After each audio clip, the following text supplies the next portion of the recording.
Welcome to another episode of Raising the Bar with myself, John Cooper, and today I'm joined by author and historian Simon Webb. Simon is the author of over 20 social history books and regularly writes as journalist for major UK publications, as well as being a consultant on historical matters for British TV and radio.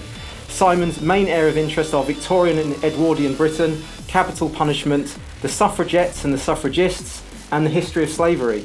Simon's YouTube channel is History Debunked and his website is simon-webb.com. Simon, welcome to the show.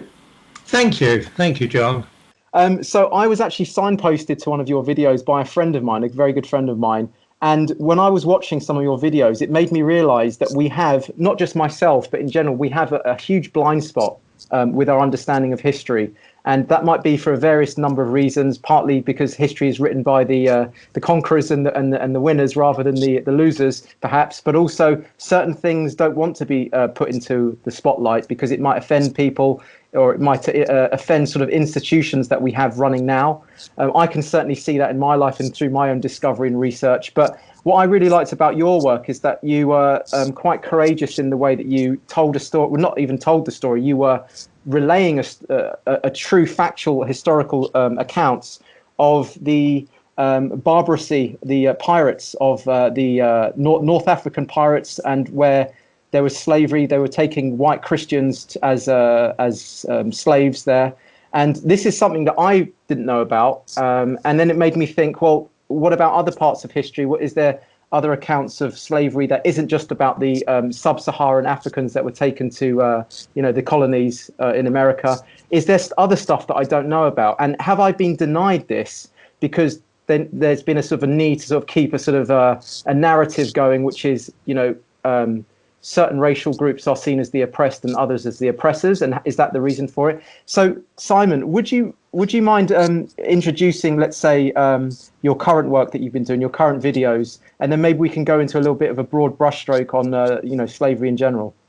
Okay, I've been doing quite a few videos lately about slavery and about the history of Africa, because it's not a subject that many people know about. There's a lot of sensitivity. No one wants to tread on the toes of any ethnic minorities now.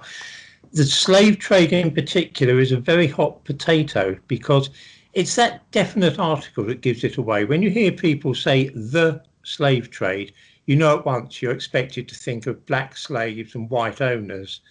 But that's really weird because slavery has been going for the whole of recorded history, well over 4,000 years. And it's the nearest thing we have to a universal practice in human history. All nations have used slaves. All civilizations have been dependent to a greater or lesser extent on them. The transatlantic slave trade was only running for about 350 years. So it's not a major part of the history of slavery. Some slavery has been far more extensive than the Atlantic slave trade. The Romans, for example, in the Roman Empire, there were roughly 10 million slaves. The average life expectancy was 17. So they didn't breed, which meant that to maintain that 10 million slaves, about 1 in 6 of the empire, 500,000 new slaves had to be seized each year. So that works out at about 12.5 million slaves in 25 years. But of course, the whole of the transatlantic slave trade was only 12.5 million slaves over the course of 350 years. So obviously the Roman slave trade was at least 10 times as extensive as that. Slavery still exists today. There are many slaves in Africa, black slaves in Cameroon. There are about 250,000 pygmy slaves. No one seems interested in those. Everybody focuses just on the transatlantic slave trade. It's an icon. White liberals can brandish it and weep over it, and it makes them feel virtuous and politically aware. And as soon as just talking about this, it's sort of really opening my eyes up to it and about how much we've actually been lied to and how much has been covered up. I mean, you're talking there about the Roman Empire and the slaves, the amount of slaves during that time. But slavery in general has been going on since, I guess, almost the genesis of civilization, right? I mean, surely yes, slaves.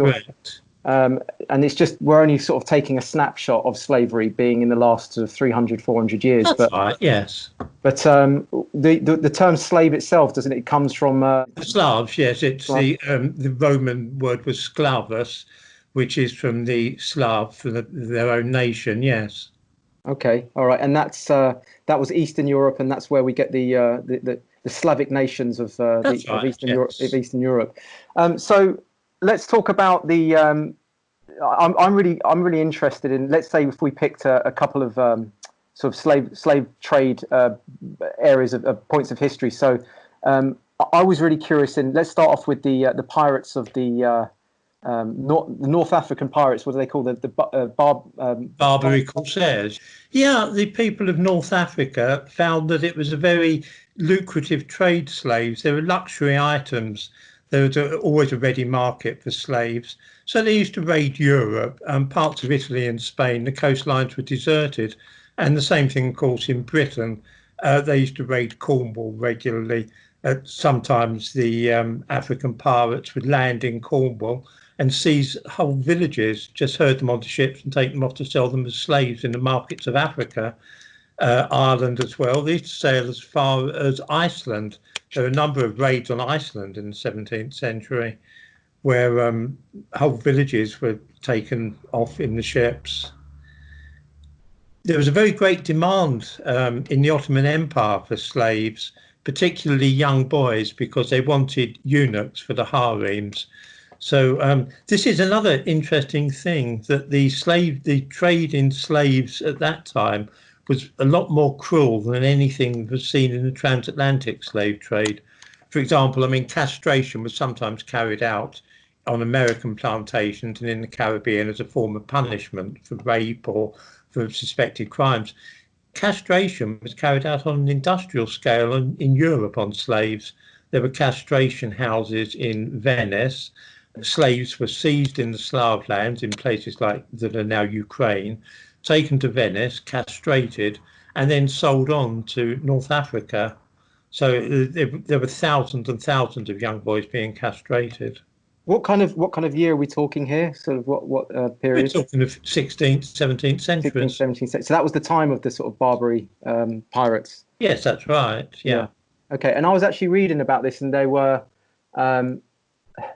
I was actually reading that there was someone captured. I can't remember his name, but he was a Foss. His name was. I think he was some kind of squadron leader or something like that. And he spent time in Algiers, in a prison in Algiers, and he was telling his story about what they had to go through. And they were given one loaf of sour bread each day, and they had one little shot of vinegar and a shot of water, and that was their food basically. And then if they tried to escape, they'd be impaled from their arse, a pole going up their arse through their neck, and Yes, right. Some of the stuff was absolutely, I mean, horrific. And he spent, I think, several years in that prison. He said 90% of the people died because they just couldn't survive, and they had to do absolutely grueling slave tasks during the day, and many just couldn't survive the heat and also just the workload itself. And that's why they had to keep capturing new slaves. There was a very high turnover. Yeah. And so that was the people became commodities basically. Slave labor has always been used as a form of to value for the plantations, but also for effectively building infrastructure in any civilization, right? Yes, that's right. Yeah.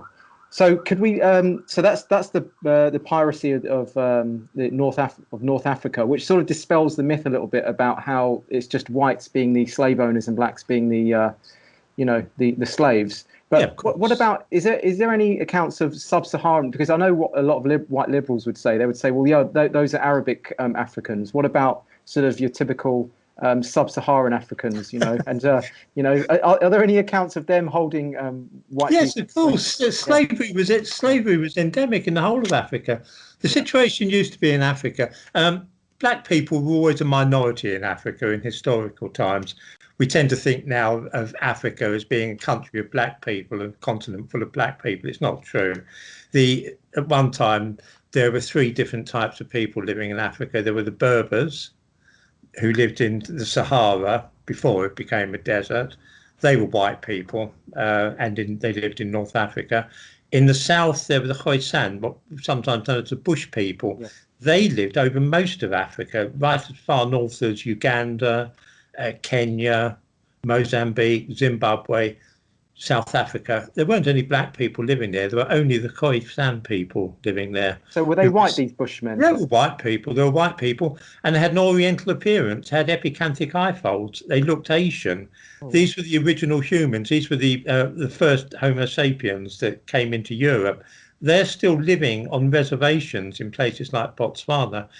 About 2,500 years ago, a group of black people called the Bantu, who were living in West Africa, started to expand outward. They started farming, and they began to expand outward into the rest of Africa. And they conquered or exterminated everyone that came into their path, or enslaved them if there were any survivors. So they enslaved the pygmies. They killed all the Khoisan, except for a few of them that they used as slaves. And it was the Bantu that conquered Africa. That's why we think of Africa as being a nation where black people live. But it's not always been the case. No, of course not. No. Okay, I mean, even that, I'll be honest, I didn't know that, you know. I mean, I'm showing my ignorance, but I guess if I'm saying that, there's many people who have also had that sort of airbrushed out of their Yes, understanding. I'm sure. So I'm just sort of, I'm going to be open with my ignorance, but, you know, I'm guessing this is a chance, this is an opportunity for us to all learn now and be educated. The thing is, all this used to be more widely known. When I was a child, and I'm talking now the 1950s, there were things like the Ladybird book of David Livingstone, and then children then learnt about slavery in Africa, black slavery, you know, black people taking slaves and selling them. Sometimes the black people would sell slaves to each other, sometimes they'd sell them to the Arabs. All this was no secret. You know, we used to read about it. In the 1960s, there was a great influx of people from what was called the New Commonwealth, which is essentially Caribbeans and Africans. And as soon as people started to see them all the time on the streets of England, they began to feel a bit uneasy, and it made people more aware of colonial history. And so some parts of history tended to be emphasised over others. So we tend to forget about black slavery and focus more on white slavery. What do you mean? The other way around, don't you mean? White people inflict on blacks. Exactly, but the flip side of that, it just gets totally dismissed or ignored, doesn't it? And yeah, of course. And if our heritage is lost. And I'm guessing if you do bring it up, then you can almost you're facing the brunt of censorship potentially, or just general vilification for even mentioning it. People suggest it's racism to talk this way, right? But I don't believe that at all. Yeah, and so that was where are we now in the history? I'm just trying to create a chronology for myself at this point. The Bantu spread out through Africa, and by the 16th or 17th century, they were approaching South Africa. Now, sometimes people think that South Africa is a black nation, that it belongs to black people. It's not true. The black people, the Bantu, hadn't reached there when the white people arrived in the 17th century. At that time, the Khoisan, the bush people, were living there, who were white people, indigenous Africans.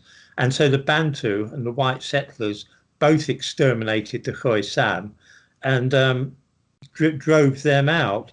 But South Africa was never a black nation, not until the 16th, 17th century. Is that right? Even from the very origins? Yeah, absolutely.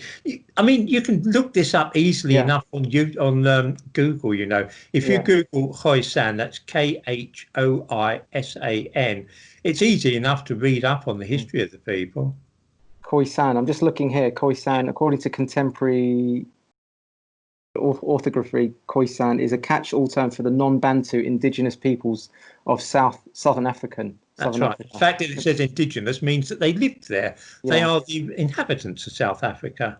They look black. They are black though. They look black because there's been a lot of interbreeding. But if you Google Khoi people and go through images, you'll find some of them are very pale skinned, the original ones. That is fascinating because they're even starting to. They talk about the Cheddar Man being everyone comes from black people. Have you seen that? It's been debunked since, but yeah. No, it's not. Yeah, I did. Can you give us a breakdown of Cheddar Man? again, it's easy enough to find out. Yeah, there was a big fuss made because they produced a bust and a reproduction of what was supposed to have been the first Black Britain, and they claimed that it was black people that first came here. So you had this reproduction of a black person with blue eyes and long black hair, and everyone said, "Oh wow, fancy that! Black people have lived here all along." It's not true at all. The person that did the genetic research on that, and you can Google this as well, he denounced the museum for creating that reproduction. He said that it's not true. It's not possible to say what colour the skin was. It's possible to say that the eyes were blue. You can get that genetically. As far as skin colour, though, this is a matter of statistics. It's really complicated. If you look at the figure, if you Google that, if you look at the image for it, you can see this is European features. It's not an African face. It's European features with straight hair and blue eyes. And they decided to put the skin colour in because they thought it would look a little bit, with it's with the zeitgeist making out that it was black people that came here first. They're trying to make him more woke and up to date with. Absolutely right. Yeah. If you Google Cheddar Man and Google News, and you'll find that shortly after there was all the fuss that they produced that statue, you'll find that the man that was involved with it denounced it. New Scientist had to publish a retraction because the geneticist that was involved with it was really ticked off about having him painted black. It's funny because it's just typical of Google and their bias. But you go. I just typed in Cheddar Man news, and the first one that comes up, BBC, go figure. Cheddar Man, DNA shows early Britain had dark skin. Second article, Cheddar Man changes the way we think about our ancestors. And it's showing him being a black man. Typical that those two articles came up first. Nothing about a retraction here. Try Googling Cheddar Man and New Scientist. You might get better results. New Scientist. It's funny how that's not in the top search. Well, is it funny? It's here we go. Newscientist.com. Ancient dark-skinned Britain Cheddar Man find may not be true. Yes, exactly. Yeah. Who reads New Scientist? I read the New Scientist. Yeah. Yeah. So everybody saw that black face. It was in all the newspapers. Yeah. Everybody saw it. Everybody believed it was proof that black people came to Britain first. And then a few days later, New Scientist and the other scientific journals explained that it's probably not true. And no one noticed that. No one reads New Scientist. No, and no one covered it. No one no, the newspapers corrected themselves. No, they don't want. Why would BBC they? didn't want to cover that. Yeah. It's amazing, isn't it? Well, it's not. I mean, it's believable, but it's just this is what we're up against, basically. But I remember reading that and thinking, oh, wow, okay. And then it's just so hidden, it's so buried, like the actual truth about it. And like, if it's just that the truth is like effectively a footnote in the history books, which is just that's absolutely right. Shocking. People see the headlines, nobody bothers to do the research, nobody bothers to look into it further or see whether or not what the headline said was true. I mean, where can people go for the actual truth on like history these days? What do you recommend? I recommend reading books rather than relying on the internet. Well, I was going to say that as well. Is there any particular? I mean, what do you think people's line of inquiry should be? Because we did a video recently where we talked about this, and we said everyone has to be their own investigative. I can't even say it. Journalists. And be their own like forensic scientists when it comes to this sort of stuff. Stop just swallowing what they hear on the mainstream media and in their newspapers, and actually go out there and find this stuff, be their own historians. Everything is out there for us. Most books are actually being digitized so that you can actually find parts of it online anyway, as long as you can bypass Google's biased algorithms. But what sort of websites or what kind of publications would you say are good starting points for people that want to get a general summary of kind of as close as the truth as possible? Go to the local lending library and look at the books there. The thing is, on the internet, nothing is censored. Everything is free. You can say what you please. And if you're a flat earther, you can go on the internet and set up a site. There's absolutely no peer review. When it comes to getting books published, most publishers won't deal with books that are completely mad.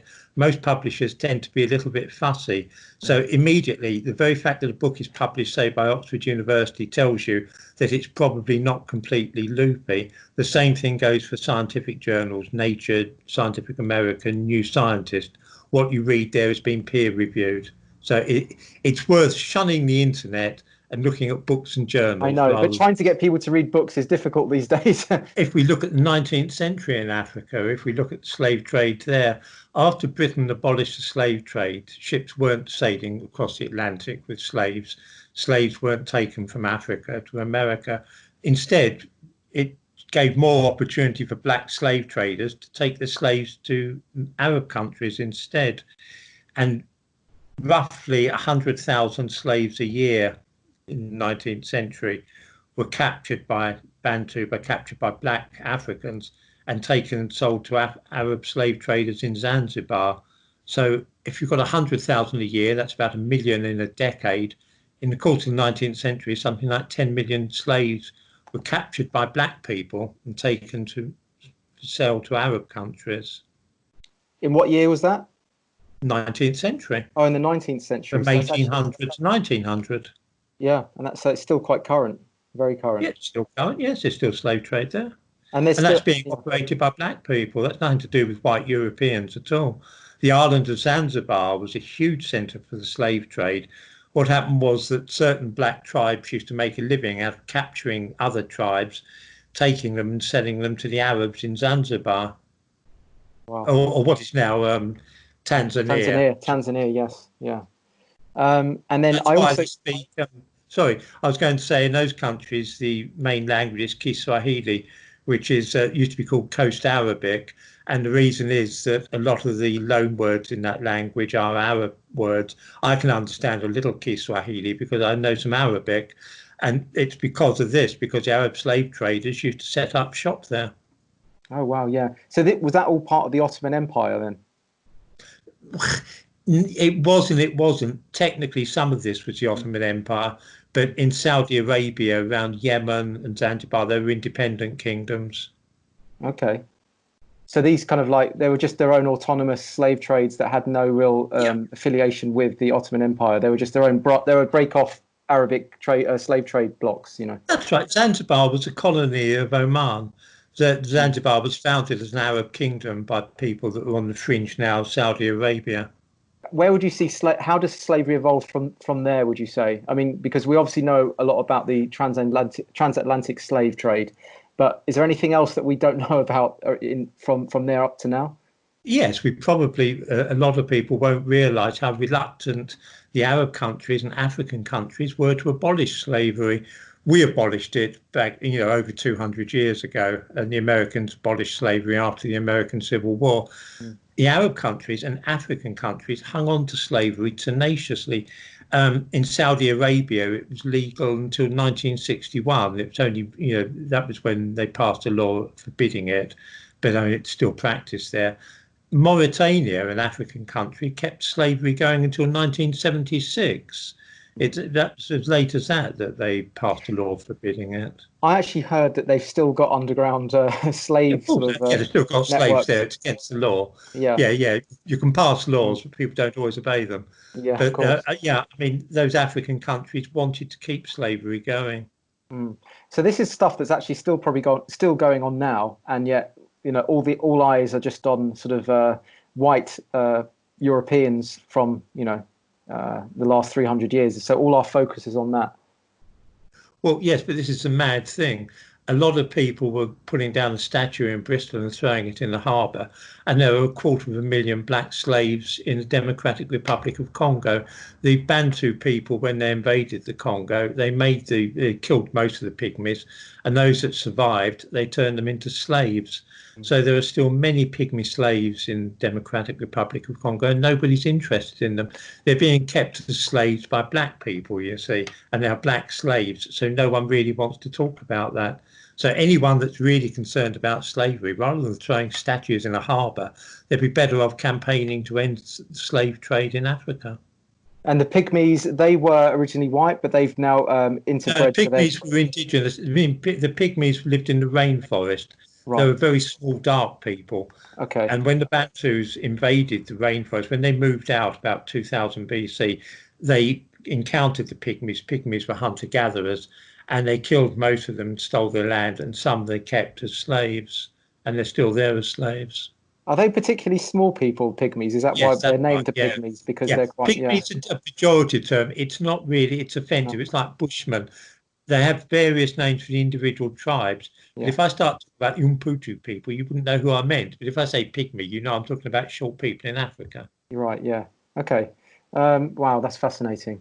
That is. So I'm learning as you're speaking. It's just blowing my mind, and also there's a sort of a feeling like, of course, that's the case. Like, why wouldn't it be the case? And you mentioned about the statue in Bristol. Can we talk a little bit more about that? So you had this huge lockdown where no one's allowed to go out their house, but suddenly it's okay to protest in your thousands for Black Lives Matter and pull down these statues. Absolutely. Can we talk about the statue that was brought down? I don't know the name. I don't actually know the John history of that Colston. slave. Yeah, would you mind just filling us in on that a little bit? Well, he made money out the slave trade, but a lot of people made money out the slave trade. Slavery was perfectly accepted by most people. It was only a handful of cranks up until the 18th century that opposed slavery. So if you're going to take down the statue of everyone that didn't oppose slavery, that's practically every statue from before the 19th century. Yeah, it was just a business, and that was like the currency of the time was to get a labour force together for, I don't know, for factories or for plantations. And I was actually reading that a lot of petty criminals were sold from England, or vagabonds to America, and they were actually, some of them actually went on their own accord. They sold it to them as like the great new world, going to America. That's And right, indentured yeah, servants, yeah. indentured servitude, and some would either they'd pay to go there, or they would have to work it off by, obviously being as a working on these plantations for, let's say, 5 years or something. And yeah, I was sort of reading about that, and their plight, the sort of the people shipped off. And they would actually put a price on them. So they would say like a young child would be like £3, and a woman would be £9. And then if they were a skilled worker, they would be like £15. And they would work out the profit. So they would say like the profit from having this slave work for us would be like £58 profit a year. And then at that point, they were meant to have paid their dues, but That's right, yeah. they were just fobbed off and kept going. And that's something else that people don't realize. It's like there was thousands of white slaves, convicts, that were sent out to America, and it was just like a currency at the time, was to basically gain a labor force to be able to keep these plantations going or the factories going later on. Yeah, they were transported there the way that convicts were transported to Australia. And up until the American War of Independence, a lot of criminals were transported to the colonies in America. Yeah, I mean, this is just a real blind spot. I mean, and I'm only really learning about it now. I mean, it's just, that's just, I guess, an indictment of what I'm exposed to, what we're exposed to in terms of history. I guess, you have the History Channel that tells you everything you're meant to know about history. And it's people just like, it's like an umbilical cord of information. But when you cut that umbilical cord, you realize there's a world of information out there that, like you're giving to us right now. I also wanted to. Was there anything else you wanted to mention on that, on that era of slavery? Well, only to mention this, that slavery has only recently been thought of as wicked. This is the other thing. We look at people like John Colston. We say, oh dear, what a wicked thing, what a wicked man. But most people didn't see slavery as wicked. Slavery is endorsed in the Bible. The Old and New Testament both approve of slavery. There's no condemnation of it. There's no condemnation of slavery in the Quran either. For most people, most Christians in Britain, slavery was simply an everyday activity. It was simply the way things were. The Bible says that it's okay. So why would they think there was anything wrong about it? You said you've got a book coming out which is going to go into this a little bit more. Oh, yes, that's right. It's called The Forgotten Slave Trade, White Slaves of Islam. And it's being published by Pen and Sword Books, and it comes out in October. And this is really a history of the trade in white slaves. It starts really from the beginning, but focuses on the Barbary corsairs. At one time, it was wasn't so much piracy as a part of. They referred to it as a marine jihad because the Ottoman Empire was expanding into Europe. In the late 17th century, the Ottomans reached as far as Vienna, before they were driven back. And while that was happening, their ships kept probing the European fleets at sea, and making raids in Europe was part of this, just to see how strong Europe was, to see whether Christian Europe would fall. And certain parts of it did, right? They would capture a lot of people on the coastlines. And I was reading that a lot of the, such as, there was some like Italian, the islands, there was, wasn't it like weren't they going as far as Sardinia, Sicily? Sardinia, yeah, that's absolutely true. And then weren't they just being replaced by whoever was going to take over? It'd be like the Christians would come in and kick the Arabs out, and then the Arabs would come in and kick the Christians out, and it was like an ongoing war of occupation in these towns and islands. Which is exactly what happened to Malta, because at one time, practically all the inhabitants of Gozo, one of the islands of Malta, at 7,000 people were seized and taken off into slavery. It was a huge operation. And the result is that today the Maltese speak a language which is based on Arabic. It's the only European language which is based on Arabic. So yeah, the islands were changing hands frantically. And then 100 years later, you had this operation sanctioned by George Washington. It was, I think, that was the first U.S. naval operation. I think was to go. Yeah, it was Thomas Jefferson, the third American president. He formed the U.S. Navy for that particular purpose. At that time, America had a policy of non-intervention. You know, the Americans have always been very strong on isolationism. They keep themselves to themselves. But when their ships kept being intercepted in the Mediterranean and so the crews were seized, Thomas Jefferson decided it was time to form a navy to go around the world. And that's the origin of the Americans obviously today see themselves as the world's policemen. They have a habit of going wherever they feel things are wrong and putting it right by sending aircraft carriers.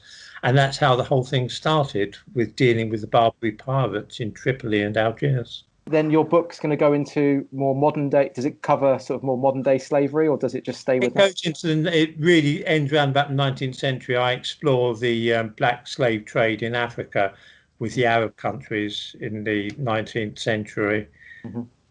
All right, fantastic. So when's that book coming out? October. All right, October. So everyone make a note of that book, please. And you'll be publishing that, or you'll be putting notifications of that on your website, Simon. I shall be on my website and also on the YouTube channel. And on the YouTube channel. Before we finish off here, Simon, I just also wanted to mention for people the other book that you've got on your website, which I bought last night, didn't have a chance to fully go through, but it was around the idea of the suffragettes. Oh, the suffragette bombers. And I'm wondering if we could cover a bit, talk a little bit about that as well. Well, I was going to say I have another book on the suffragettes due out in a week's time. I write an awful lot of books. Yes, I can see that. The new one is called Suffragette Fascists, and it explores the anti-Semitism of Emmeline Pankhurst and the suffragettes, and also the way that they foreshadowed the rise of the fascist movements in the 1930s. They were a very strange bunch of people. They were financed by wealthy and aristocratic backers, and of course they used a lot of terrorism against working class people. Yeah, could we talk a little bit about that? Because I think that's another blind spot in people's understanding, is that when we hear the term suffragettes, we think that was a real noble cause of women fighting for the right to vote for all women. But in reality, they were just they were effectively domestic terrorists. They were like Antifa, and they were bombing London, right? They were Westminster Abbey. Westminster Abbey was bombed. Yeah, bombs all over the place. They weren't actually fighting for the right for all women to have a vote. Yeah. The slogan you'll remember is "Votes for Women," but on their publications and on their leaflets, they had printed on every single one, the Women's Social and Political Union are not fighting for the right for every woman to have a vote. They only wanted middle-class women to have votes, and university-educated people and property owners. That's right. We have this understanding that it's, all men had the vote and no women had the vote, and then the suffragists and the suffragettes came in and they managed to get all the women to, the vote. But actually, they didn't want like you say, they didn't want all women to vote. And actually, only about wasn't it only about a third of men had the vote anyway? Yeah, that's right. Yes. And wasn't that to do with the fact that they had a certain amount of property. So you could only have the vote if you had X amount of property or property value. And that's absolutely correct. And wasn't there also a connection into? I know this is the case in America, but like being able to serve, being part of the draft to go to war, that gave you certain voting rights as well. I'm not sure if that's the same in England, but because it wasn't the case in England. In England, conscription didn't start in England. There was no such thing as conscription until 1916, and then it was every man between the age of 18 and 40. Every man between 18 and 40. Every man, yeah. So let's go into a chronology of this. So let's say up until the suffragettes, if you like, it was only around a third. Would you mind just filling us in a little bit of a chronology of the right to vote and the criteria? About 40, yeah. And when the suffragettes started their activity, it was about half of men, about 40% of men couldn't vote in this country because there was a property condition. Yeah, you had to be a ratepayer, had property. So if you just rented a home and you were fairly poor, you didn't have a vote as a man. Women could not only have a vote at that time on local authorities, they could stand as councillors. Many were elected as councillors. This was before the suffragettes, right? This was before the advent. Yes, before the suffragettes, yes. Yeah, everything was moving in the direction of women having the vote when the suffragettes started carrying on. Mm. Yeah, the suffragists were slowly putting things together to be able to have their equal rights. Right. Yeah, that's absolutely right. It's at that time the government couldn't be seen giving way to terrorism. There was a lot of trouble in Ireland, as it so often was in those days, and we had a confrontation with Germany. The government had to appear strong. If we gave way to terrorism, then it would have made the government look weak, and the Germans and the Irish both would have seen a good opportunity. They would have thought that Asquith's government was a pushover. Mm. So as soon as the suffragettes turned to terrorism, it meant that immediately their demands couldn't be met. Oh, they couldn't be met. So we are told that because of their actions that things were sped up, and they. No, it's not true. And Emily was it Emily Davidson, the one that threw herself under the royal's horse, the king's what was it? Emily Davison was a terrorist. She blew up Lloyd George's house. Emily Davison was one of the first person to plant a terrorist bomb in England in the 20th century. She also instigated the campaign of arson. And while we're talking of Emily Davison, no one ever seems to remember Herbert Jones. Do you know the name at all? No, I don't know. Okay. Herbert Jones was a jockey. If I see a horse galloping along at 30 miles an hour, forget my politics for a moment. If I go along and I see a horse galloping at 30 miles an hour and they weigh about a quarter of a ton, if I run up to it and start messing around and frightening it, there's a very good chance there's going to be an accident, isn't there? Yeah. What happened was that Herbert Jones, who was a jockey, the horse reared up and landed on top of him. He was nearly killed. She died, obviously. She died, but she very nearly murdered. Yeah, I guess that's manslaughter, isn't it? Well, if you do something deliberately that's likely to cause harm, it's more like murder. Exactly. The police were getting ready to charge her with GBH before she died. Oh, right, yeah. But we remember as a heroine. It's crazy, isn't it? Well, yeah, if you want to make a heroine out of a suicide bomber, then yes, I suppose. Yes, that's the way that they write the history books. And Emmeline Pankhurst as well. Yes, she was also responsible for terrorists. She got 3 years at the Old Bailey for inciting terrorism. Yeah, isn't this amazing? Again, this is just another a hazy part of our understanding of everything. That's just the way it is. It just goes to show that, and especially the ones that you critique and criticize and pull apart, there's an immunity to criticism. And that's when every time there's an immunity to criticism or critique, I suddenly have to go, why is that? Well, yes, that's right. Well, can we also just then let's tie the loop on the rights to vote. So we talked about how only 40% of the men had the right to vote. Yeah. Women were able to vote in local elections and stand for local council. That's right. Yes. But then, what were the significant historical markers then? What were the various points at which things started to change? So, the The First World War was the trigger for women being given the vote generally. But I mean, there's a lot of mythology attached to that as well. Sometimes it's claimed that they were given the vote because of all the war work they did, and it meant people recognised that they deserved to vote because they did so much while the men were at the front. But of course, that's all nonsense. So, what was the actual real reason?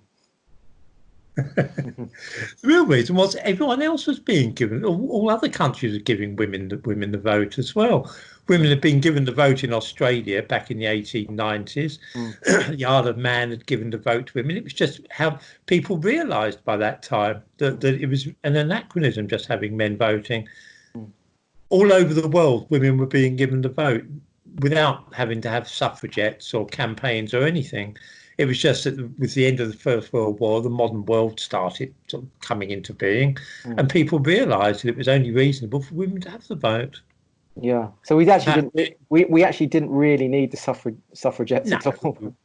No, of course. Yeah, it's funny how the narrative that sort of gets spun is that women were constantly oppressed and men were the oppressors, and then they fought for the rights to vote, and suddenly now they're starting to get a level playing field to men. But my understanding is men and women fought together to survive. So women would obviously stay with the children because they weren't able to, they didn't have the right even sanitary appliances and products to be able to leave the home. So men were the ones that went out as the hunters, and women were effectively the gatherers, and that's always been the case because that's the best symbiosis to survive together.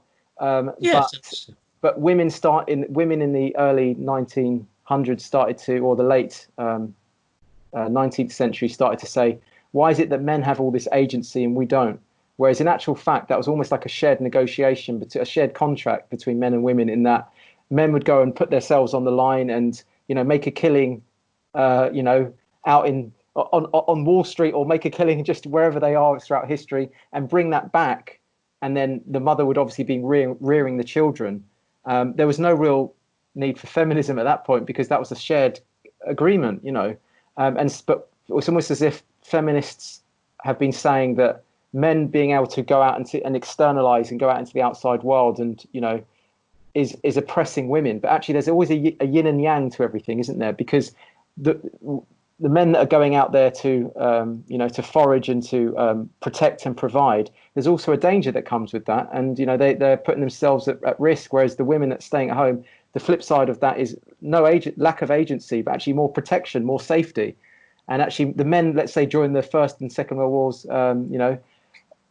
killing themselves for family, country and queen, but that doesn't even make a mark on some of these feminists, because to them, they deserve it. Whereas that's like the sacrifice that men made. And I think that's, again, another thing that's scrubbed out of our understanding, It's complex, and also I'm old, and a lot of my views date back to the 60s and 70s.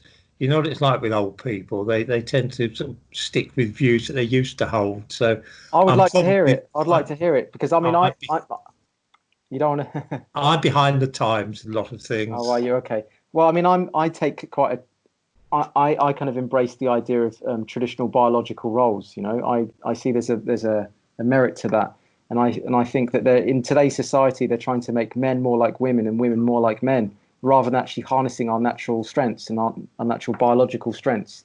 So that's just, I'm happy to say that. I'm happy to speak my mind about that. And I'm actually noticing that the masculinity is being weakened. Men are being weakened. Men are being shamed and guilted and carrying the burden of men, long dead or distant. And that has the effect of, I think, weakening nations, weakening countries, because if every strong country has strong men, and I feel like we're being feminized as men.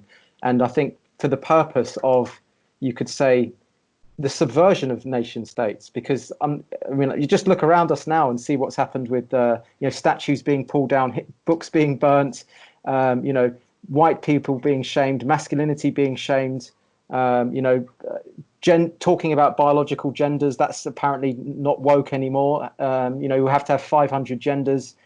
Judeo-Christian principles are thrown out the window.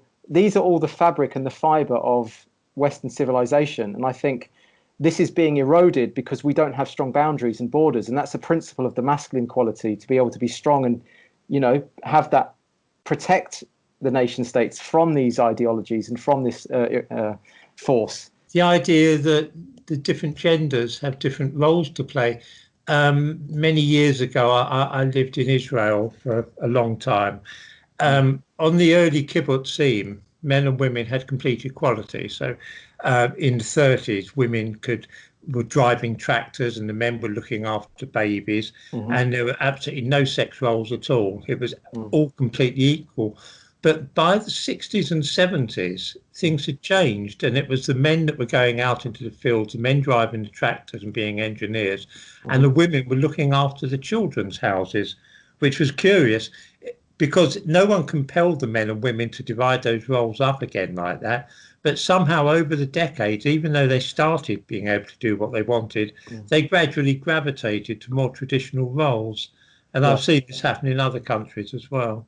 Yeah, I think I would say that's because we gravitate towards our natural biological strengths, but I guess that's where I put myself in the firing line with today's culture by saying that. But, I think if you look at through the history of time, I do think men and women gravitate towards their natural strengths, their biological strengths. But anyway, can you mention that book again that's coming out and give that another plug?